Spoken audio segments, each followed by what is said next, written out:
good morning, people, and it is actually morning, which is quite exciting. Not that you know this, because when you're watching this it could be any time of day, but for me it is 11:30. Before I start actually talking, I'm going to be really annoying and say that I agree with all of the rest of you guys in that we shouldn't feel like we need to step up our game simply because we have more subscribers. On to responsing.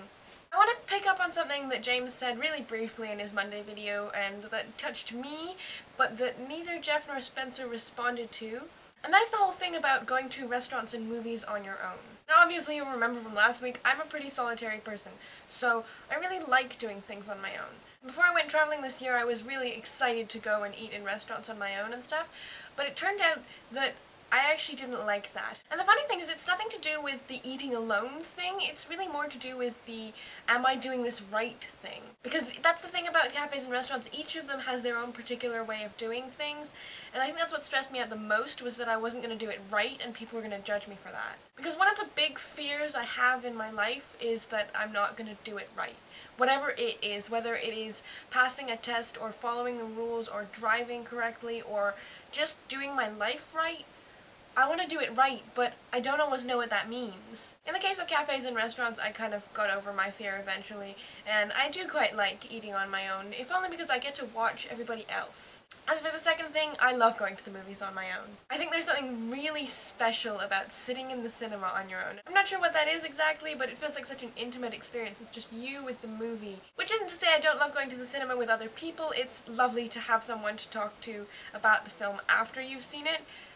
But I still feel like going to the movies on your own it's just special, and I like it. And okay, so that was a bit of a tirade about something that wasn't really relevant, but I wanted to pick up on it. Because I feel like doing things on your own is a really different experience, and it allows you to step back and look at society from the outside, which is something I really enjoy doing, and also just to watch people creepily, which is another thing I really enjoy doing. Moving on to expectations. Jeff, like you, I was always labeled the smart kid in school. Or not the smart kid, but one of the smart kids. And this did actually cause some problems. Like at elementary school was a piece of cake. I'm sorry, it was really easy. And then I got to secondary school, and it was somewhat more challenging, and I definitely had to do more homework. But I never really studied. Like when it came to a test, I had this idea in my head that because I had been paying attention in class and had generally understood everything the teacher was saying, I didn't need to study because it was already in there. Which resulted in some 73s on grade 8 science tests, which really annoyed me. Because I had always been labeled as the smart kid, then I did feel like I had an expectation that I was going to do well without doing any work. It wasn't until grade 9 geography that I actually really learned how to study. I learned that if I could memorize the stuff, I could spit it out on the page and get hundreds, and that was an amazing feeling. And I really feel like that was a pivotal moment in changing my expectation that I was going to do well simply because of who I was, into something that I could do well because I had studied. And the expectation that you're going to do well because you have studied is a much nicer expectation because it's based on a lot more concrete stuff.